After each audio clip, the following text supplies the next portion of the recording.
नमस्कार, आज हम बात करेंगे तेलंगाना की। तेलंगाना में 42% रिज़र्वेशन पास कर दिया गया है ओबीसी के लिए। अब इस पे कई लोग अपनी प्रतिक्रिया देंगे, कोई लोग कहेंगे रिज़र्वेशन होना चाहिए, कई लोग कहेंगे नहीं होना चाहिए। रेवंत रेड्डी सरकार ने ये काम किया है क्योंकि उनको तो वोटर बेस के से मतलब है। कोई भी रिज़र्वेशन हटाएगा नहीं कभी भी, तो उनको वोट से मतलब है।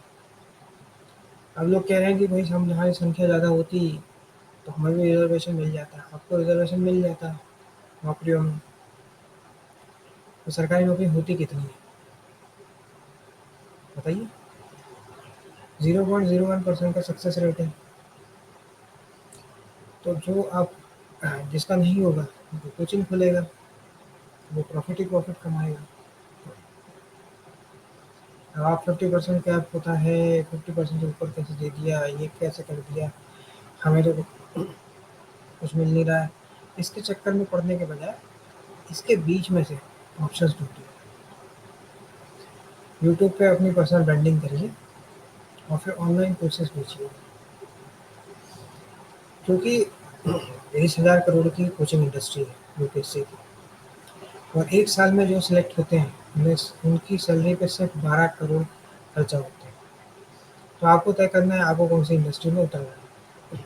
प्लस जो ओल्ड राजेंद्र नगर जैसी जगह पर रहते हैं वो बहुत चाय वाला, फोटोकॉपी वाला, कोई मैथ्स पीजी से बहुत ही छोटे से एकदम माचिस की तीली के बराबर जो घर होते हैं, उसका भी रेंट 15-15 हज़ार रुपये होता है दिल्ली में।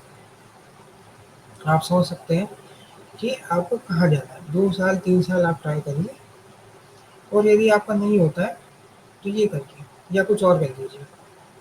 नहीं तो ये राजा बना दूंगा, कुछ नहीं होगा तो तजुर्बा होगा, इसके चक्कर में मत पड़िए। क्योंकि सरकार डायरेक्टली नहीं कह सकती कि सरकारी नौकरी गरीबों के लिए छोड़ दो। इसलिए वो सरकारी नौकरी को ही ऐसा बनाएंगे कि मिडिल क्लास का तेल निकल जाए। इसलिए आपको समझना होगा कि सिर्फ एक ही रास्ता नहीं है। और वो ज़माने बीत चुके हैं जब आप सरकारी नौकरी में जाते थे, चाय नाश्ता करते थे, टाइम पास करते थे, फिर लंच के लिए घर आ जाते थे, फिर टाइम पास करते थे 2-3 घंटे और 5 बजे घर आ जाते थे। तो सरकारी नौकरी में भी काम तो करना ही पड़ेगा। कोविड में भी रेलवे स्टेशन थे, रेलवे का काम किया, ट्रेनें चल रही थी। कोविड में भी अस्पताल खुले हुए थे। कोविड में भी पुलिस 24 घंटे काम करती है। क्राइम तो कभी भी हो सकता है, रात को 2 बजे हो सकता है, सुबह के 5 बजे हो सकता है, सैटरडे संडे हो सकता है, होली दिवाली पे हो सकता है। तो ऐसा तो है नहीं कि बंद हो जाएगा। नोटबंदी में भी लोगों को जो है काम तो करना पड़ा है। मैं आई बटन में आपको लिंक दे दूंगा। बैंक की पीएसयू बैंक हो चाहे प्राइवेट सेक्टर बैंक हो, दोनों में एट्रिशन रेट हाई हो चुका है, 25-26% के आसपास है। तो लोग सरकारी नौकरी छोड़ छोड़ के जा रहे हैं। और ये भी हो सकता है कि तेलंगाना में लोगों की जॉब लगे, उनको भेज दिया जाए इधर नॉर्थ ईस्ट में, नहीं तो चंडीगढ़ भेज दिया, फिर आप ही का रोना निकल जाएगा। आपको अगर यकीन नहीं है तो आपके रिलेटिव्स में जितने दोस्तों में जिसके 15 साल हो चुके हैं सरकारी नौकरी के और उनके 40 से ऊपर की एज हो चुकी है, उनसे पूछिए वो खुश है या नहीं है। तेलंगाना का मतलब सिर्फ हैदराबाद नहीं होगा। जैसे महाराष्ट्र में लोगों को पुणे, मुंबई और नागपुर पता होता है, लेकिन जगह तो गढ़चिरौली भी है जो नक्साइड एरिया है। तो आप कहीं पर भी ट्रांसफ़र हो सकते हैं, और अगर आप ट्रांसफ़र हो चुके हैं तो फिर वहाँ पे आपको झेलना पड़ेगा। कहीं पे पानी नहीं होता, कहीं बिजली नहीं होती, कहीं सड़कें नहीं होती। कई जगह ऐसी होती हैं जहाँ पे आपको 20 किलोमीटर दूर बस स्टॉप होगा, 100 किलोमीटर दूर रेलवे स्टेशन होगा, 200 किलोमीटर दूर एयरपोर्ट होगा। और एक सरकारी स्कूल के टीचर का ऐसा नहीं होता है कि सिर्फ उसको पढ़ाना होता है। उसको इलेक्शन में ड्यूटी भी लगती है, सेंसस भी करना रहता है, जनगणना करनी रहती है, और भी बथेरे काम होते हैं। और जनगणना के साथ-साथ उसको पल्स पोलियो अभियान में भी जाना है। सारे काम, सब ये सर्वे करवा लो, कभी वो सर्वे करवा लो, कभी स्कॉलरशिप का काम कर लो। उसको सिर्फ यही काम नहीं है। प्राइवेट स्कूल के टीचर का तो 2 ही काम है, स्कूल में पढ़ाओ, कोचिंग में पढ़ाओ। तो एटलीस्ट जो प्रोफाइल के लिए चुना गया वो तो काम कर रहा है। यहाँ तो ये सीन भी नहीं है और आप मना भी नहीं कर सकते क्योंकि सरकारी नौकरी का एक वो बन चुका है, इमेज बन चुकी है। सरकारी नौकरी क्यों छोड़ दी? तो एक समय के बाद सरकारी नौकरी ना करते बनती है, ना छोड़ते बनती है। बैंक में भी सिर्फ आपको ये नहीं देखना होता है कि किसी का अकाउंट खुलवा दिए। अकाउंट के जो टारगेट होते हैं, बैंक में भी स्ट्रेस होता है, वीकेंड पे काम करना पड़ता है सरकारी बैंक में। स्ट्रेच करके 10-10, 11-11 बजे तक बैठना पड़ता है। आपको लाइफ इंश्योरेंस का भी काम दिया जाता है। म्यूचुअल फंड का भी काम आगे फ्यूचर में दिया जाएगा। वसूली भी करनी होती है जिन्होंने का पैसे नहीं दिए। तो इसलिए समझिए सरकारी नौकरी गरीबों के लिए छोड़ दीजिए, उन्हीं के लिए हो जाएगी। आप वहाँ पे सर्वाइव नहीं कर पाओगे। इसलिए आप जैसे आपने 2 साल 4 साल बैंक की तैयारी करी है तो आपका आईटी रेज़िंग अच्छा होगा। आप यूट्यूब पे अपनी पर्सनल ब्रांडिंग करिए और फिर कोचिंग खोलिए, ऑनलाइन कोर्सेज़ बेचिए, वो आप कर सकते हैं। और इंडिया में तो जो जिस चीज़ में फ़ेल होता है वो उसकी वो चीज़ की कोचिंग खोलता है। यूपीएससी में फेलियर यूपीएससी की कोचिंग खोलता है, आईआईटी में फेलियर आईआईटी की कोचिंग खोलता है, नीट का फेलियर नीट की कोचिंग खोलता है। अब नीट में 720 में से किसी के 140 120 भी आते हैं, जो तुक्के से भी आ सकते हैं, वो भी डॉक्टर बन जाता है। आप पूछेंगे कैसे? वो ऐसे है कि प्राइवेट मेडिकल कॉलेजेस जो होंगे उसमें ये रहेगा कि उसके माता भी डॉक्टर हैं, पिताजी भी डॉक्टर हैं, उनका खुद का नर्सिंग होम या हॉस्पिटल है। तो लड़का प्राइवेट मेडिकल कॉलेज में 70 लाख से लेकर 1 करोड़ तक उसके माता पिता दे सकते हैं, मिडिल क्लास और गरीब तो नहीं दे सकते। वो डॉक्टर बन जाता है। इसलिए ऐसे कई उपाय और तरीके हैं जहाँ पे आप अमीर बन सकते हैं, और भी कई काम हैं जो आप कर सकते हैं। मान लीजिए कि एक व्यक्ति जो है जो मिडिल क्लास है या गरीब है, उसका नहीं हुआ, उसने वहीं ठेला लगा दिया चाय का, पकौड़े का, या उसने फोटोकॉपी की दुकान खोल ली, उसकी चांदी चांदी होने वाली है। हर दफ्तर के बाहर एक ऐसी जगह होती है, चाहे आईटी कंपनी हो, उसके बाहर एक टपरी होती है जहाँ पे 15,000 से लेकर 1 लाख तक के सैलरी वाले लोग जो है चाय पीते हैं, सिगरेट पीते हैं, पोहा खाते हैं, मेदू वड़ा खाते हैं। तो इधर पे तो उनको पैसा ही पैसा मिलेगा। हाँ, कानपुर में ही एक न्यूज़ आई थी कि समोसे वाले के पास से 50 लाख की नेटवर्थ निकली है, पान भंडार वाले के पास से लाखों करोड़ों रुपए निकले।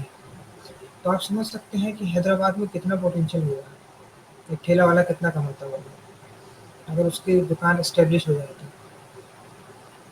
तो नए चीज़ों को एक्सप्लोर करना पड़ेगा आपको। जब एक क्रेन ऑपरेटर है जो 50वीं मंजिल तक उसकी लिफ्ट जाती है, 2.5 लाख कमाता है वो, लेकिन लोग जो है 50,000 कमाने वाले सिविल इंजीनियर बनना चाहते हैं। तो अब बताने में सेक्सी नहीं लगता, फैंसी नहीं लगता है, इसीलिए। तो कई लोग तो ये भी कह देते हैं कि भाई जो अमीर आदमी बाप का इकलौता लड़का है उसको सिविल सर्विसेज में एक बेनिफिट रहता है। ये जो एग्ज़ाम है वो सिर्फ गरीबों के ही क्लियर होंगे, मिडिल क्लास के अमीरों के नहीं क्लियर होने वाले। क्योंकि मिडिल जो गरीब है उसी को कहीं पे भी भेजा जा सकता है, उसका शोषण किया जा सकता है। तो गरीब आदमी जो होता है उसके अंदर एक मेंटल ट्रॉमा होता है। अब वो आपका बैकग्राउंड उसको समझ में आ जाएगा कि ये मिडिल क्लास है या अपर मिडिल क्लास है, तो उसकी जो अंदर के फ्रस्ट्रेशन है वो आपके ऊपर निकलेगी, अंदर की जो कुंठा है वो आपके ऊपर निकलेगी। इसलिए सरकारी नौकरी गरीबों के लिए छोड़ दीजिए, उसको सही रहेगी, वो कर लेगा, कहीं भी जाके कर लेगा, नक्सलाइट एरिया में भी कर लेगा, चंबल में भी कर लेगा, नॉर्थ ईस्ट में भी कर लेगा। आपको दुख होगा जब तक आपको शुरू के 5 साल तो हनीमून पीरियड रहते हैं, तो पता नहीं चलता है, उसके बाद धीरे धीरे समझ में आने लग जाता है। इसलिए रिजर्वेशन को लेकर रोइए मत, उसमें से कुछ ना कुछ उपाय ढूंढिए कि हम और क्या अलग अलग कर सकते हैं। क्योंकि जॉब मार्केट में जो लोग करेंगे उनकी भी रिक्वायरमेंट हुई घर लेने की, उनको भी खाना चाहिए रहेगा। सब लोग स्विगी जोमेटो नहीं कर सकते, सब लोग खुद खाना नहीं बना सकते, तो वो रेडी पे खाएंगे। आपको लग रहा होगा कि पढ़ लिख के ऐसे काम करने को मैं बोल रहा हूँ, फ्यूचर ब्लू कॉलर जॉब्स का है, प्लम्बर है, इलेक्ट्रिशियन है और कारपेंटर है। ये लोगों को गुरुग्राम में ढूंढे नहीं मिलते हैं। यही हालत दूसरी सिटीज़ की भी होगी। तो वो जैसे हमारी इकोनॉमी ग्रो करेगी, व्हाइट कलर जॉब में उतना पैसा नहीं होगा, ब्लू कलर जॉब्स में। आपके घर में मेड जो कुक आती है, वो कुक जो है वो आना बंद कर देगी, क्योंकि पैसा ही इतना लेगी। मज़दूर भी या तो अपने गाँव में रहेगा या फिर बहुत पैसे लेगा तभी सिटी में आएगा। तो जॉब जो है उसकी वैल्यू घट जाएगी। खुद यूपीएससी क्लियर करने वाले आईएएस, आईपीएस की वीडियो बनाएँगे कि इसका फॉर्म मत भरिए। ये जो 10-10 साल, 15-15 साल तैयारी कर रहे हैं, अगर 15 साल आप एक पार्टी के कार्यकर्ता होते, तो कम से कम कॉर्पोरेटर तो बन ही जाते 15 साल में, या विधायक बन जाते। इतना टाइम वेस्ट कर दिया, 35 साल तक एग्ज़ाम ही लिख रहे हैं, 37-38 साल तक बुद्धि विवेक चेतना जगाने जा रहे हैं।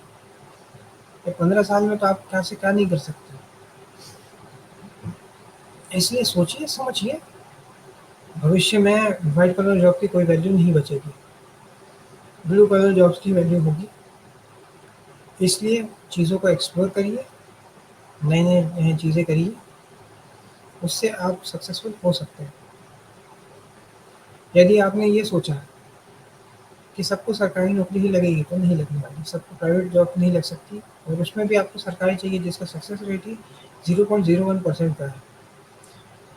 तो यह संभव नहीं है, और सरकारी नौकरी पहले जैसी नहीं रही है, जहाँ पे आपको बस आना है, टाइम पास करना है और बस चले जाना है।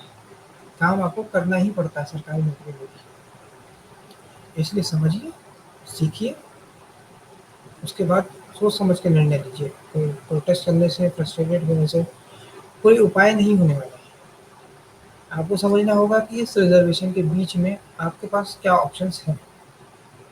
जैसे आपको ऑप्शंस मिलेंगे, आप कर लीजिए। अब ये मेरा बेटा ये करेगा, मेरा बेटा वो करेगा, कुछ बनने के लिए आपके बेटे ने जन्म नहीं लिया, या आपके सपने पूरे करने के लिए उसने जन्म नहीं लिया। उसको जो सही लगे वो करिए, और अपने बच्चों को जल्दी सेटल करिए। 30-30 32-32 साल तक उसको कोचिंग मत करवाइए। इसलिए समझिए, चीज़ों को सोचिए और एक्सप्लोर करिए।